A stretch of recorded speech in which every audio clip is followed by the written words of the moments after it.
लोकशाहीचा बुलंद आवाज, रिपब्लिकन वार्ता महाराष्ट्र। बीड तालुक्यातील संतप्त सरपंचांचा पंचायत समितीमध्ये आक्रोश। बीडीओंच्या टेबलावर प्रलंबित फायली फेकून निवेदन सादर। बातमी बीड येथून।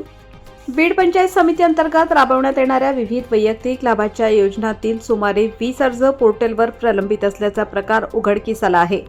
या अर्जांना वेळेत मंजुरी न मिळाल्यामुळे विहीर, फलोत्पादन, लागवड तसेच शेतीविषयक योजनांचा लाभ अनेक पात्र लाभार्थ्यांना मिळालेला नाही, असा आरोप सरपंच व ग्रामपंचायत सदस्यांनी केला आहे। या प्रलंबित प्रकरणांबाबत संतप्त झालेल्या सरपंचांनी थेट पंचायत समिती गाठत बीडीओंच्या कॅबिनमध्ये जाऊन प्रलंबित फायली टेबलावर फेकल्या। यावेळी कार्यालयातील कामकाजात सातत्य नसल्याने गावखेड्यातील शेतकरी व लाभार्थी अडचणीत येत असल्याचा तीव्र संताप व्यक्त करण्यात आला। या संदर्भात ग्रामपंचायत आंबेसावळी येथील सदस्यांनी पंचायत समितीला लेखी निवेदन देऊन सर्व प्रलंबित अर्ज तातडीने मंजूर करून लाभार्थ्यांना योजनांचा लाभ देण्याची मागणी केली आहे।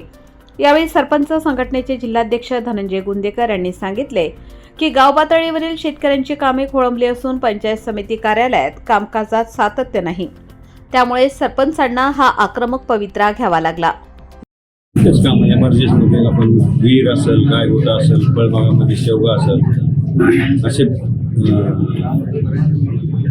लागवडसाठी झाड लावण्यासाठी योजना ज्या आहेत त्या प्रत्येक योजना बंद आहेत बीड पंचायत समितीच्या। आणि गट विकास अधिकारी पंचायत समितीला बसत नाही आणि अधिकारी सुद्धा इथं बसत नाहीत। अधिकारी आपल्या घरी बसतात, तिथे कामं करतात। प्रत्येक ऑफिस अधिकारी जो आहे तो पंचायत समितीला बसायला पाहिजे, तो बसत नाही आणि प्रत्येक योजना बीड पंचायत समितीला बंद आहे।